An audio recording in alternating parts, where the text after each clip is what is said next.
Hello there. This is my Shobu J-Nat. Lovely stone. This is a tomo or rubbing stone for this that a friend of mine gave me. We're gonna hone this. I don't know if I can get it to read, but W.H. Morley Clover Brand. So what's everybody doing? I know that I ask that question every time I start to hone.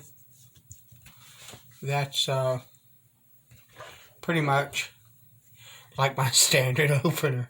We're going to rub this stone and create a slurry. But, there's a lot going on all over the world nowadays. And there are people from all over the world that watch these videos. And so, yeah. What's going on in your neck of the woods? Anything decent? Anything fun? I'm going to create a really nice, substantial, thick slurry to start out with. I'm going to wet that a hair.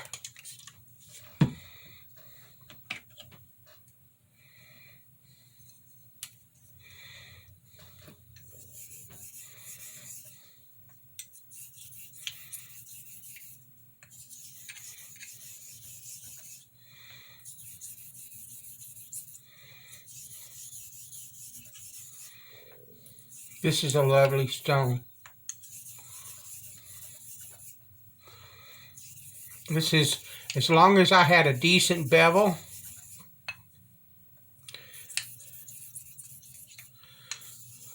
I could take this stone and it would really be all I need. I have a few stones that are the same way. I have a Kita that would do that just as well if I wanted to go the J-Nat route. But that's the thing, if you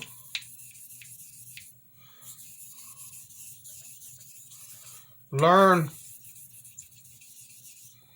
how to hone,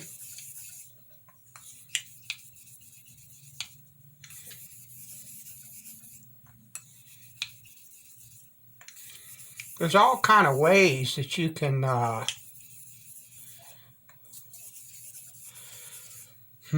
how would I say this? There's all kinds of ways you can stay sharp.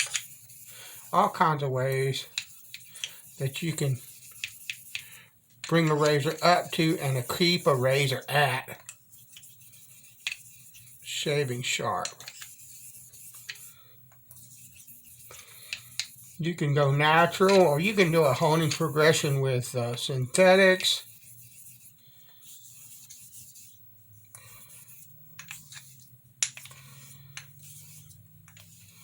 And there's, for the longest time, what I did was like a combination of both. I started out with synthetic stones, and then, I started out with like lapping film. But I started out with synthetic stones, and then a combination of those and natural finishes. And now I've kind of moved to, my happy place, which is some type of natural stone. It does not matter where it's from. Japanese naturals, Belgian conical, an Escher or Thuringian stone.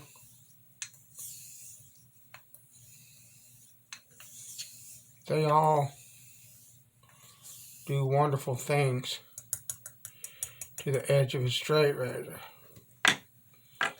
It's just, you know, pick your poison, and my poison is depending on, you know, the day. And sometimes what I'm honing, because a lot of times I find I like certain types of edges on certain razors, and there's really no rhyme or reason to that. I've heard, or read rather, in a lot of forums and things like that, that people will say stuff like, and this is just me postulating about what I can remember on that, but they would say stuff like a Sheffield razor, a Cotty works better on Sheffield steel, and a J-Nat works better on German steel. This is German steel, by the way. Yada yada yada. But I haven't really found that correlation. What I found is that I have certain razors that really excel with certain naturals, you know. And then if I wanted to go a bit further into that, I've not found I've not found a razor of any type or any stripe that didn't do nothing but improve, no matter what kind of natural stone I took it off of. When I moved to a black Arkansas, that's happy, buddy. So, I mean, there's so much variety, and you don't have to chase that all. You know, I didn't really chase most of this. Well, I chased some of it, okay. I went and looked for old stones, and I found a few. My Thuringian cost $1. I found it at a thrift store. I wasn't sure when I saw it what it was, but I thought I was right, and I was. And the people that sold it did not know what it was, and so they wanted $1 for it. It was beat up and ugly and gouged and all kind of stuff, because it had been used by a carpenter or woodworker, a hand tool woodworker, to do chisels and plane blades and things like that. And that person did not care very well for the stone, and it showed. And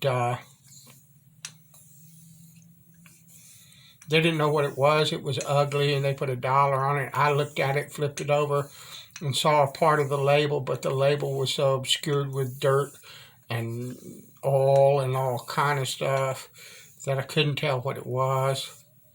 So I took it home and cleaned it up and saw the Escher label on the bottom of it, and I was like, oh yeah, that's the one I want.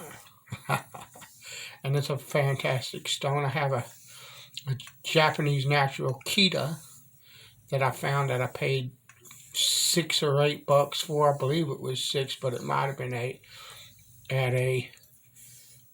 at the same kind of place, because it was a woodworking stone, and the guy that runs the booth, that owned the booth, evidently did not know what it was.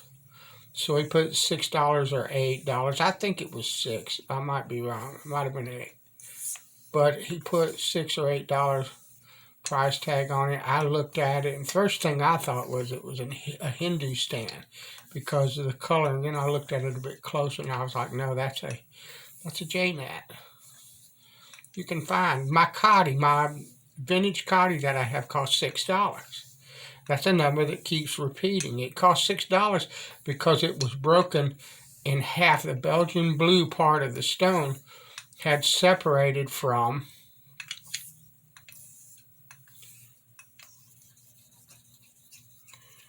the Cotty part. And I bought the thing, took it home, and epoxied it back together and cleaned it up. And it's a beautiful stone for $6, you know. Otherwise, I wouldn't be able to have those stones. This one was a gift, or it was the first J-knot that I ever had any experience with.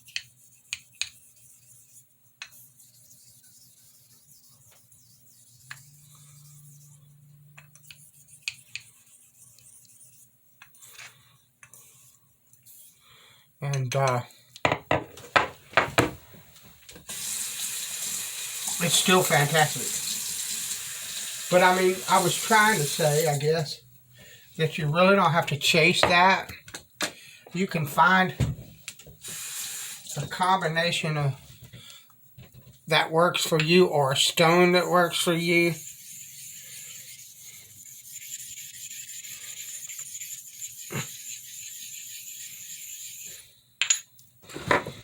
And then the world is your oyster, so to speak. And now when I'm doing this half stroke stuff here, I'm graduating pressure across the edge from the heel all the way down to the toe. I'm not just moving it back and forth along the stone. I am graduating pressure like this. It's not lifting, I'm not lifting the razor off the stone, but the pressure is moving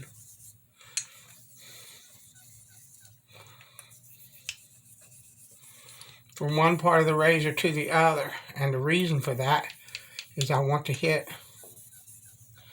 every part of the edge.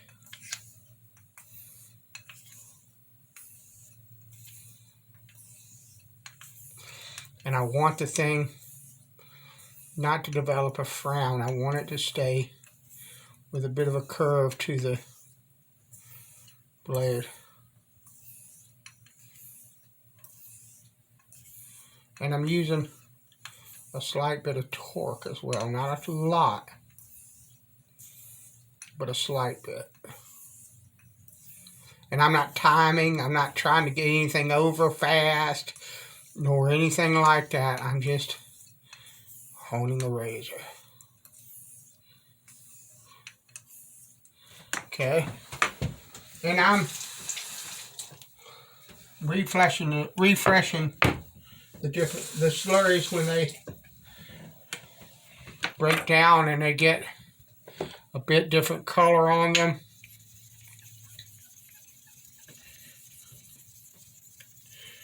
So that I can make the stone cut the way that I want. Now you see there's a very light slurry on that stone.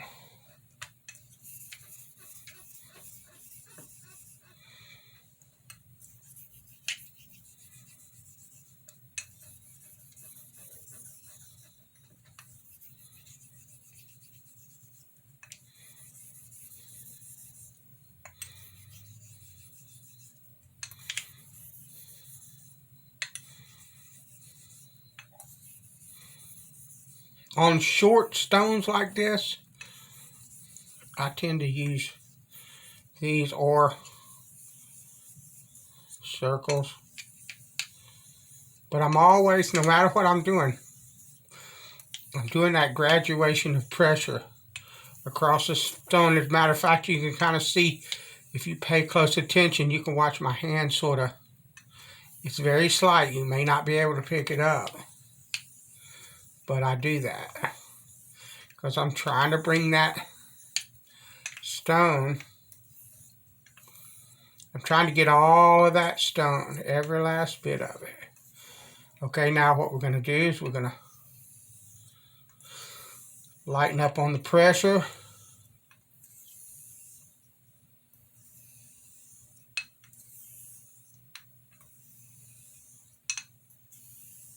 I can already feel that the razor is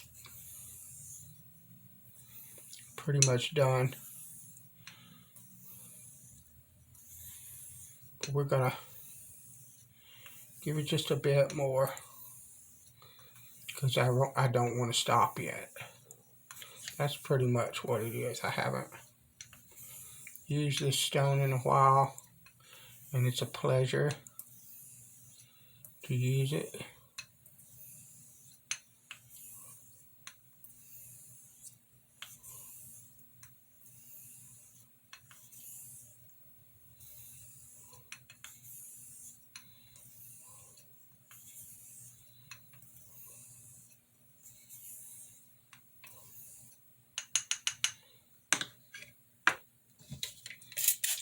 Flood the stone with water.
I don't know if I have enough hair to try it.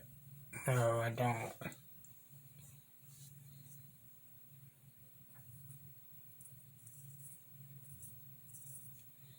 No. Oh well. I know that's a slamming good edge. Don't have to worry. Thanks for watching. I'll talk to you later.